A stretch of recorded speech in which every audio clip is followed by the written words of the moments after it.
Hello everybody, thank you for joining us. Today we're going to do a quick sketching session with contrasting lines.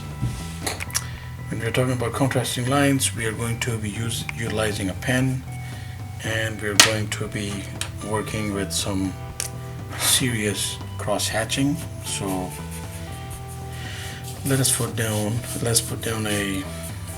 an X-shaped outline for a generic face. So eyes, nose, mouth. I think that is a good subject to work with. And we're going to put down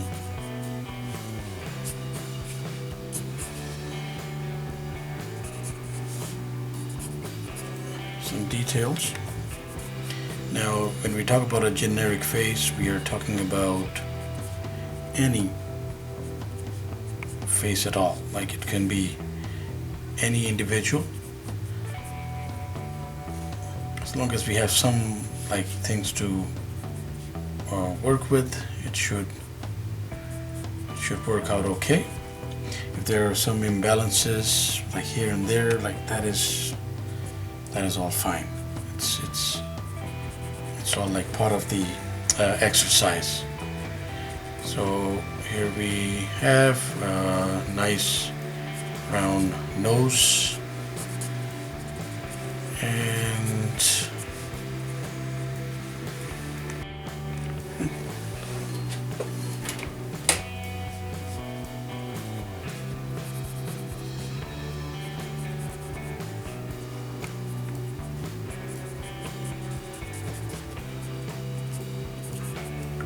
let's give this guy a heavy and bushy mustache, because some line work on the mustache and the beard is going to be slightly different from, of course, it's going to be slightly different from the skin texture that we throw in here. And let's give him a pair of ears. We'll balance out things as we go along. For now, we're just putting down some quick core elements.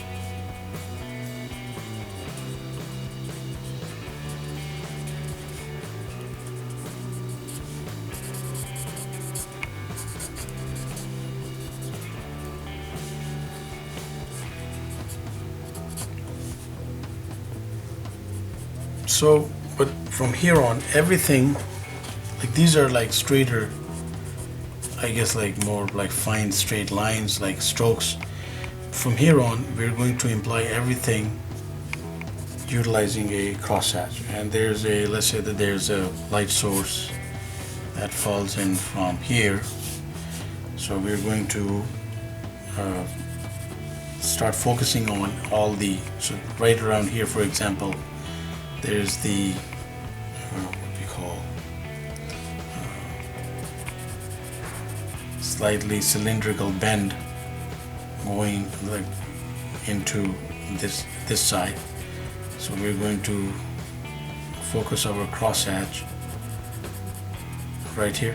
Now there's one element that we have always mentioned when we are doing crosshatch, and that is that always it's advisable to keep the crosshatch flowing along with the shape. But what I'm doing right here is I'm going back and forth, because instinctively we might be propelled to darken this area that is farther away from the light here.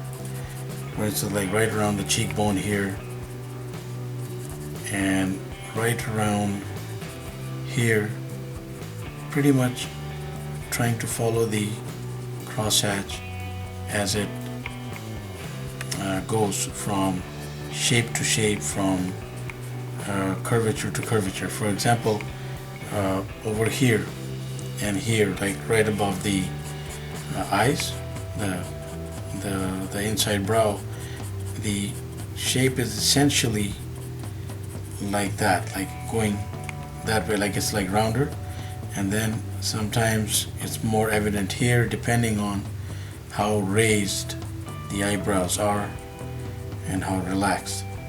There'll be a concentration of crosshatch like right there.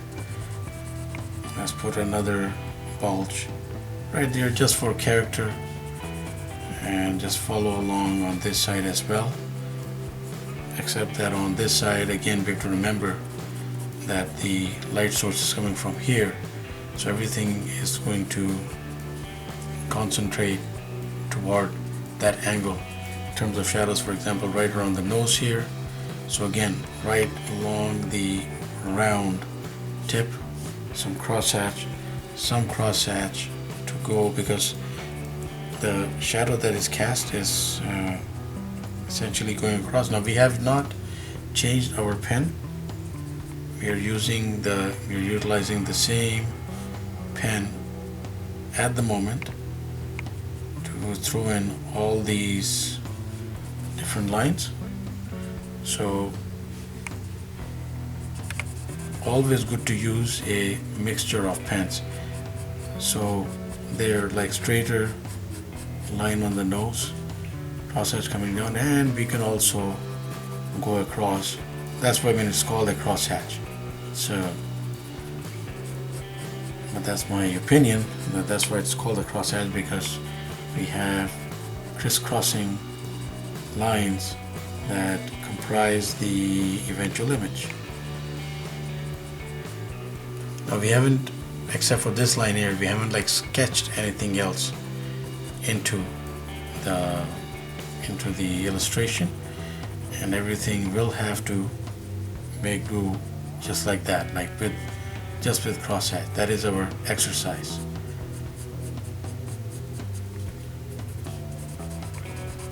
Concentrating straighter line here and then going like that along the curvature, and right here going along the curvature as well, vanishing into the beard, taking that characteristic face line and implying some crosshatch there, implying some crosshatch right on the side,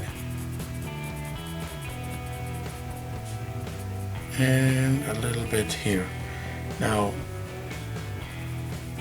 both elements of the face, of course, due to that prospect of due to the fact that the shadow is falling, that the light source is falling from one side, so both sides of the face will not necessarily have the even flow of lines going. There will be some differences.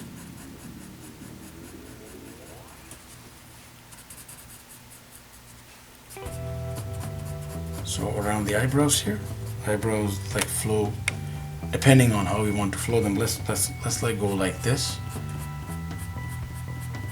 and let's just construct the eyebrows using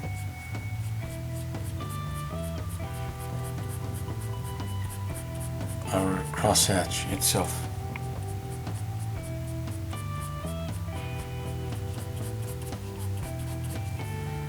And then here we will of course go the other way.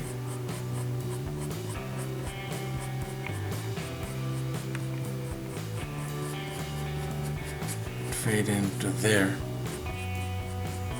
Now we can have stray hairs like that, just to make them like stand out a little bit from the rest of the line work, because it becomes sometimes difficult to segregate the various lines going in.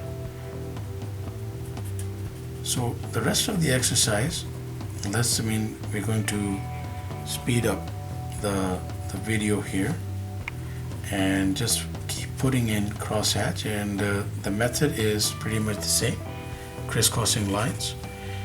And there might be some areas in which you might do better, in which you might think that, okay, you know what, I need a little bit of line work right here.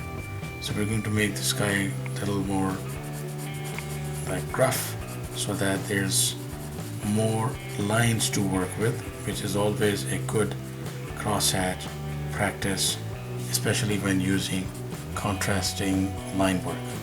So let's speed up the video and go through the process a little quicker, so that we can get to the end and see how the contrasting lines come out.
So now what we're going to do is just going to make the fills on this end with a marker.